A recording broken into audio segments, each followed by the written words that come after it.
السلام علیکم ناظرین، میں ہوں ارکم زبیر اور S M plus T V news کے ساتھ اس وقت ہم موجود ہیں sir Syed school of excellence کے اندر، جہاں پہ بورڈ آف گورنرز کی ایک میٹنگ رکھی گئی، ایک اجلاس رکھا گیا سالانہ، جس کے اندر بورڈ آف گورنرز کے تمام ممبران موجود تھے۔ سر سید ایجوکیشنل فاؤنڈیشن کا 5واں سالانہ اجلاس پروفیسر ڈاکٹر سرفراز خان کی زیر صدارت سر سید سیکریٹریٹ بلڈنگ حسن عبدال میں منعقد ہوا، جس میں بورڈ ممبران کے علاوہ تمام سماجی اور تعلیمی شخصیات نے شرکت کی۔ اجلاس میں پچھلے سال کی کارکردگی کو سراہا اور آئندہ سال کے ٹارگٹ کا تعین کیا گیا۔ اس موقع پر طاہر درانی صدر سر سید ایجوکیشنل فاؤنڈیشن آف پاکستان اور بورڈ آف گورنر کے ممبران کا کہنا تھا کہ بسم اللہ الرحمن الرحیم۔ فرسٹ آف آل تو میں آپ کا شکریہ ادا کروں گا، آپ کا اور آپ کی پوری ٹیم کا، کہ آپ یہاں تشریف لائے۔ آج ہمارا ایجوکیشن کے حوالے سے ایک بہت امپورٹنٹ ایجوکیشنسٹ اور سماجی کارکن جو ہے وہ آئے ہیں۔ تقریباً 50 لوگوں کا یہ گیٹ ٹوگیدر ہوتا ہے، سالانہ ہوتا ہے، اور اس سال الحمدللہ ہمارے اپنے اسکول میں ہو رہا ہے۔ تو میٹنگ میں جیسے کہ آپ موجود تھے، آپ نے دیکھا ہے کہ بہت اچھی زیر اصل گفتگو بھی ہوئی ہے، حکومتی پالیسیز پہ بھی بات ہوئی ہے، اور اس کے اندر جو ہمارا وے فارورڈ ہے اس پہ بھی بات ہوئی ہے، اور سب سے بڑھ کے اہلیان حسن عبدال کے لیے جو کچھ ہم کرنا چاہ رہے ہیں، اور نہ صرف اہلیان حسن عبدال کے لیے، باقی بھی ہماری جتنی برانچیاں ہیں ان سب کے لیے الحمدللہ 50 اسکالرشپس وہ ہم دینے جا رہے ہیں نئے سیشن سے 9-10 کی بچیوں کو۔ اس طرح ہمارا جو سٹاف ہوگا اس کے لیے ایک عمرے کا پیکیج ہے، جو پیرنٹس ہیں ان کے لیے بھی عمرے کا پیکیج ہے، اس طرح کے ادر انسینٹیوز بھی ہیں جو اپنے والدین کو ہم دینا چاہ رہے ہیں، اور یہ نو پروفٹ نو لاس والا کنسیپٹ ہے۔ اور جو ایکسپینس ہیں جو ہم لے رہے ہیں، ہماری اس وقت بھی ایوریج فیس 1200 روپے ہے، لیکن آپ اپنی آنکھوں سے دیکھیں کہ جو فیسلٹیز ہم دے رہے ہیں، یہ بڑے سے بڑا ادارہ جو اس کی 5-7 ہزار روپے فیس ہے وہ بھی نہیں دے سکتا جو ہم دے رہے ہیں۔ اور ملک کے ٹاپ موسٹ ایجوکیشنسٹ جو ہیں، جو ڈاکٹر سرفراز خان ہمارے چیئرمین ہیں BUG کی، ان کی زیر سرپرستی یہ سارے لوگ اپنا کام بطریقے حسن کر رہے ہیں۔ سر جی، آپ یہ بتائیں کہ کووڈ کی وجہ سے آپ کو کتنا نقصان ہوا ہے؟ دیکھیے جی، کووڈ کی وجہ سے جو نقصان ہوا ہے وہ تو علیحدہ ہے، لیکن حکومتی پالیسیز کی وجہ سے اسکول کھولنا نہ کھولنا یہ حکومت کا کام ہے، ہم اس میں انٹروین نہیں کرتے، وہ بے تسمتی ہیں، لیکن گورنمنٹ اگر سنجیدہ ہوتی تو کم از کم ہمارے لیے پالیسیز ہیں اس میں تو ریلیکسیشن یہ ہو سکتی ہے کہ گورنمنٹ کے ہمارے اوپر جتنے ٹیکسز ہیں اس کو تو ریڈیوس کیا جا سکتا تھا، یا یہ جو کووڈ کا پیریڈ ہے جس دوران اسکول بند ہیں اس کو معطل کیا جا سکتا ہے، سسپینڈ کیا جا سکتا تھا۔ جی، بسم اللہ الرحمن الرحیم۔ جیسا کہ آپ جانتے ہیں کہ آج ہمارے میٹنگ تھی BUG کی، بورڈ آف گورنرز کی، یہ ہماری 5ویں میٹنگ ہے، اور جس بلڈنگ میں ہم نے یہ میٹنگ کنڈکٹ کی ہے الحمدللہ یہ ہمارا اپنا ایک ادارے کی بلڈنگ ہم نے بنائی ہے، پرپزفل بلڈنگ ہے۔ عام طور پہ آپ دیکھتے ہیں کہ پرائیویٹ اسکول کرائے کی بلڈنگ میں، کوٹھیوں میں، مکانوں میں، گھروں میں چل رہے ہوتے ہیں، تو یہ ایک اللہ کا کرم ہے کہ ہماری اپنی ایک بلڈنگ ہے، اور پرپزفل بلڈنگ ہے، اسکول کے لیے بنائی گئی ہے۔ اس میں ہر طرح کی فیسلٹیز ہیں، لیبز ہیں، لائبریری ہے، اور یہ جہاں ہم کھڑے ہیں یہ اتنا بڑا ہال ہے، تو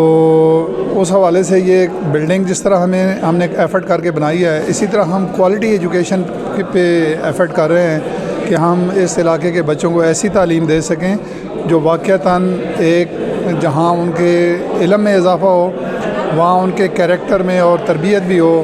ان کی گرومنگ ہو، اور الحمدللہ اس میں ہم بڑے اچھے انداز میں، پازیٹیو انداز میں بڑھ رہے ہیں۔ ادارے بھی ہمارے کچھ 3 ادارے کووڈ کی وجہ سے بند ہوئے ہیں، لیکن اگر یہ اب دوبارہ کھلتے ہیں تو ہمارے 4 نئے اور ایڈ ہو رہے ہیں، ادارے بھی ہمارے 15-16 ہو جاتے ہیں، اور ہم جہاں انگلش، میتھ اور فزکس کیمسٹری پڑھا رہے ہیں وہاں ہم دینی تعلیم، قرآن اور نماز کی تعلیم دے رہے ہیں، اخلاقیات پہ ہم تعلیم دے رہے ہیں، پھر ہمارا ایک باقاعدہ میکانزم ہے، ہم اس کی انسپیکشن کرتے ہیں اسکولز کی۔ تو یہ آج کا ہمارا کنڈکٹ بہت اچھا تھا، اور جتنے ہمارے BUG کے ممبرز ہیں، پشاور سے ڈاکٹر سرفراز صاحب آئے، طاہر پرواز صاحب آئے، راجہ غیاث الدین بلبن صاحب آئے، باقی بھی بہت سارے، ایک سکسیزفل آج کا سیشن تھا، اور میں امید کرتا ہوں کہ انشاءاللہ ہم مزید بہتری کی طرف جائیں گے۔ میں چونکہ بیوروکریٹک سروس میں بھی رہا ہوں، اللہ تعالیٰ نے عزت اور وقار سے امکنار رکھا۔ درانی صاحب میرے ساتھی ہیں، ہم نے مل جل کر اس کاز کو شروع کیا، اور آج اس سٹیج پر جب پہنچے ہیں تو اس میں مسلسل جدوجہد اور کوشش جو ہے وہ درانی صاحب کی شامل حال ہے۔ میں نے انہیں کہا تھا کہ ہمت نہ ہاریں، اور آج بھی میں نے ان کو کہا کہ ہمت نہ ہاریں، انشاءاللہ ہم اپنے مقاصد میں بالکل پورے اتریں گے اور اللہ ذات ہماری مدد کرے گا۔ اور علاقے کے لیے بھی، اس علاقے کے لوگوں کے لیے بہتری کے لیے یہ ایجوکیشن سسٹم جو ہے یہ بہت بڑی سروس کر رہا ہے. اتنی میگر اس پہ فیس پہ اوپر کام کرنا آسان کام نہیں. تو آئے مل جل کے دعا بھی کرتے ہیں، اللہ تعالیٰ ان کو کامیابیاں عطا کرے. Thank you sir. آج ہماری سر سید ایجوکیشن فاؤنڈیشن کی بورڈ آف گورنرز کی میٹنگ تھی، جس میں ہم نے ریویو کیا پچھلے ایک سال کے پروگرام کو. جو پچھلے منٹس تھے وہ دیکھے، کون کون سے جو ایکشن بورڈ نے سجیسٹ کیے تھے وہ دیکھا کہ وہ کون پر عمل ہوا ہے. جو سمجھ آئی وہ یہ کہ کووڈ کی وجہ سے، کووڈ-19 کی وجہ سے نجی شعبے کے اسکول کو بہت برے طریقے سے متاثر ہوئے ہیں، اور ان پر بے پناہ جو ہے ٹیکسز ہیں، 26 کے قریب ٹیکسز ہیں. جبکہ کووڈ کی وجہ سے جو چھوٹے اسکول ہیں ان کی چونکہ اسٹوڈنٹس نہیں ہیں آ سکتے، فی بھی نہیں ہے، تو اس میں بہت سارے جو ٹیچرز ہیں وہ بے روزگار ہو گئے، یا ان کو تنخواہ نہیں مل رہی، جہاں مل رہی ہیں وہ ہارڈ شپ کا شکار ہے. اس کا سیدھا مطلب یہ ہے کہ پاکستان کے آئین میں یہ لکھا ہوا ہے کہ 16 سال تک کے بچوں کی تعلیم جو ہے وہ ریاست کی ذمہ داری ہے. ریاست اپنی ذمہ داری سے غافل ہے، اور وہ ادارے جو بچوں کو کم کاسٹ پر، تھوڑی لاگت پر بہتر تعلیم دینے کی کوشش کر رہے ہیں، ریاست ان کو بھی سپورٹ نہیں کرتی، بلکہ ریاست ان کے راستے میں رکاوٹیں بچھا رہی ہے، جس کے نتیجے میں ملک میں تعلیم میں کمی آ رہی ہے، بے روزگاری بڑھ رہی ہے. یہاں ہماری ریاست جو ہے وہ اپنے آپ کو، اس ملک کو ایک سیکیورٹی ریاست، سلامتی کی ریاست کہتی ہے، اور یہ نہیں جانتے، یا جانتے ہیں تو اس پہ عمل نہیں کرتے کہ سلامتی یا سیکیورٹی بم بنانے سے، یا بڑی فوج رکھنے سے، یا کسی ایک ہمسایہ ملک کے خلاف پراپیگنڈا کرنے سے نہیں آتی، بلکہ یہ انسانی سیکیورٹی کی وجہ سے سیکیورٹی ہے، جس کا مطلب ہے کہ تعلیم، صحت، روزگار، چھت، پینشن، بڑھاپے کی، یہ وہ چیزیں ہیں جو سیکیورٹی دیتی ہیں لوگوں کو. اس کو ہم ہیومن سیکیورٹی کہتے ہیں، اور یہی پھر سیکیورٹی جو ہوتی ہے وہ ملک کو بھی سیکیورٹی دیتی ہے. لگتا یہ ہے کہ ریاست جو ہے اپنی غلط تفہیم کی وجہ سے، یا اپنے مفادات کی وجہ سے زیادہ لاگت تعلیم پر نہیں لگا رہی، زیادہ پیسے خرچ نہیں کر رہی، لوگوں کی صحت پر زیادہ پیسے نہیں خرچ کر رہی، جس کے نتیجے میں ہم برے طریقے سے پاکستان جو ہے وہ مشکلات کا شکار ہے. لوگ مشکلات کا شکار ہیں، مہنگائی بھی ہے اور تعلیم بھی نہیں ہے، جس سے ملک میں انتہا پسندی، افراتفری، دہشت گردی کو فروغ ملتا ہے. ہم سمجھتے ہیں کہ حکومت کو اپنی پالیسی کو بدلنا چاہیے. تعلیم، صحت اور پینشن اور روزگار میں زیادہ جو ہے بجٹ کی ایلوکیشن کرنی چاہیے، اور جو ناجائز جو ٹیکسز لگائے گئے ہیں لو کاسٹ ایجوکیشن دینے والے اداروں پر، ان کو ختم کیا جانا چاہیے. جی آج جو ہے ایک تو سر سید ایجوکیشنل سوسائٹی پاکستان کا وہ بورڈ آف گورنر کی میٹنگ تھی، اور اس میں مختلف ایشو پر ڈسکس کیا گیا، تعلیمی معاملات پر. اور اس کے علاوہ جو تھا وہ میرے نام سے یہاں، میرا نام راجہ نور محمد نظامی ہے، میرے نام سے یہاں ایک لائبریری بنائی گئی، اس کا افتتاح تھا. تو ماشاءاللہ سر سید ایجوکیشنل سوسائٹی جو ہے، یا اس کے ادارے جو ہیں مختلف اضلاع میں کام کر رہے ہیں، تو وہ بہت اچھا علمی ورک جو ہے، تعلیمی ورک جو ہے وہ کر رہے ہیں. تو الحمدللہ میں اس تنظیم کو مبارکباد پیش کرتا ہوں کہ یہ ہمارے علاقے میں، ایسے پسماندہ علاقے میں اس وقت جو ہے صرف 1200 روپے فیس پر وہ اعلیٰ قسم کی تعلیم جو ہے وہ بچوں کو دے رہے ہیں، اور اس کے ساتھ بہت اچھی تربیت کر رہے ہیں. تو ماشاءاللہ یہ لوگ قابل مبارکباد ہیں. اعوذ باللہ من الشیطان الرجیم، بسم اللہ الرحمن الرحیم. میں سر سید ایجوکیشنل فاؤنڈیشن کے بورڈ آف گورنرز کا ممبر ہوں، اور پروفیسر ڈاکٹر زاہد حسن چغتائی میرا نام ہے. یہ ادارہ بڑا نوبل ادارہ ہے، اور یہاں پر کام کرنے والے بڑے محنتی اور بڑے انتھک لوگ ہیں. اور طاہر دورانی صاحب، قاضی ظہور الحق صاحب، اور یہ سارے لوگ جتنے بھی ہیں، اور بورڈ آف گورنرز کے چیئرمین ہیں ڈاکٹر سرفراز صاحب، ہم ان کی قیادت میں مل کر ہم اس کو ترقی دینے اور اس کو آگے لے جانے کے لیے آج ہم نے بورڈ آف گورنرز کی میٹنگ میں سیر حاصل گفتگو کی ہے. اور ہمارا یہ خیال ہے کہ یہ بڑا کلیدی کام ہے، اور یہ توشہ آخرت بھی ہے، اور یہ سچی بات یہی ہے کہ یہ کام جاری رہنا چاہیے.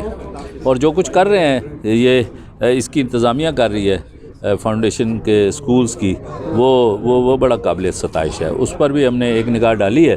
اور ہمیں اس میں شریک کیا ہے انہوں نے اس کی گفتگو میں بھی. تو سچی بات یہ آپ کو بتاؤں کہ یہ حسن ابدال کے اس علاقے کے لیے یہ بڑی ایک نعمت ہے اور یہاں بچے اپنے لوگ داخل کرائیں اور وہ اپنے بچوں کی حقیقی تربیت کا حق ادا کر سکتے ہیں. جی آج کی جو یہ میٹنگ ہے اس میں بنیادی طور پہ ایک انتہائی خوش کن خبر جو ہے وہ یہ ہے کہ آج جہاں آپ یہ انٹرویو کر رہے ہیں یہ جگہ جو ہے یہ سر سید فاؤنڈیشن کی اپنی ہے اور یہ اچانک یہاں پہ میرا آنا جو ہے وہ اس وجہ سے کہ میں اس کی تعمیر کے دوران کبھی نہ بلایا گیا نہ آیا گیا تو اس وجہ سے یہ زیادہ ہی اچانک قسم کی خوشی ملی ہے. اور اس علاقے کے لیے خاص طور پہ حسن ابدال یا ارد گرد کے جتنے بھی نواح کے علاقے ہیں وہاں پر نجی شعبے میں کسی تعلیمی ادارے کا اس انداز میں کام کرنا اور وہ بھی ایسے کہ جہاں پہ مختلف قسم کے عقیدوں کے لوگ بھی ہیں. یہاں پہ پنجا صاحب ہے اور پنجا صاحب کے ماننے والے بھی یہاں رہتے ہیں, سکھ برادری, اور سکھوں کے بچے بھی ہیں, ان کو بھی تعلیم کی ضرورت ہے, وہ بچے بھی یہاں پڑھتے ہیں. یہاں کرسچن ہیں, کرسچنز کے بچے بھی پڑھتے ہیں, ہندو ہیں ان کے بچے بھی پڑھتے ہیں. تو آج بورڈ کی میٹنگ میں خاص طور پہ یہ بھی فیصلہ ہوا کہ جہاں مسلمانوں کے بچوں کو قرآن ناظرہ پڑھانے کی اور ترجمے کے ساتھ پڑھانے کی بات کی گئی ہے, وہاں ان کے جو مذہبی کتب ہیں اور ہمارے تو دینی علوم ہیں, ان کی جو مذہبی کتابیں ہیں اور ان کی زبان گرمکھی یا دوسری, تو وہ بھی ان کی تعلیم کے لیے بھی انہی کے جو بڑے ہیں ان میں سے کوئی اپنے آپ کو یہاں پہ ڈیووٹ کرے اور یہاں پہ آ کے وہ ان کی تعلیم کا حصہ بنے تاکہ ان میں یہ چیز ڈسپیرٹی نہ رہے اور وہ اس دوران اپنے آپ کو بالکل, کیونکہ جتنے ہم مسلمان پاکستانی ہیں اتنے ہی پاکستانی یہاں پہ سکھ, کرسچن اور ہندو ہیں. تو یہ مذہبی ہم آہنگی جو ہے آپس میں, یہ یہاں پہ جو چیز دیکھنے کو ملتی ہے یہ ہمیں کہیں اور نہیں ملتی, پورے پاکستان میں کہیں نہیں ملتی. تو یہ درسگاہ جو ہے میں سمجھتا ہوں کہ یہ بین المذاہب ہم آہنگی کی درسگاہ بھی بن گئی ہے. اور سر سید کا نام ہے اس میں. سر سید وہ تھے جنہوں نے اس وقت مسلمانوں کو انگریزی کی طرف راغب کرایا کہ جب ان کے جو علماء ہند تھے وہ انگریزی زبان کو پڑھنا اور اس کا سیکھنا جو ہے وہ اس کو کفر قرار دیتے تھے کہ یہ انتہائی غلط بات ہے, آپ کافر کی زبان سیکھ رہے ہیں. علوم آپ کو کسی بھی زبان میں کہیں سے بھی مل جائیں وہ آپ کے فائدے کی چیز ہے. تو اس میں زبان کا عمل دخل جو ہے اس کو بالکل شامل نہیں ہونا چاہیے. دوسری بات یہ کہ یہاں پہ انتہائی میں سمجھتا ہوں اگرچہ دیکھا جائے تو اسلام آباد, لاہور, کراچی کے حوالے سے حسن ابدال ایک دور افتادہ علاقہ بھی کہہ سکتے ہیں, لیکن دور افتادہ ہونے کے ساتھ ساتھ یہاں کی جو سوچ ہے وہ بڑی نمایاں ہے کہ اس میں آج یہ فیصلہ کیا گیا کہ 50 اسکالرشپ جو ہے وہ لڑکیوں کو دیے جائیں گے اور 20 اسکالرشپ جو ہیں وہ لڑکوں کو دیے جائیں گے. تو یہ بہت بڑی بات ہے کہ آپ اس قوم کی ان بچیوں کو جنہوں نے آگے چل کے اپنی نسلوں کی تعلیم کرنی ہے ان کو تعلیمی یافتہ بنانے کے لیے انتہائی اچھا انسینٹو دیا جا رہا ہے.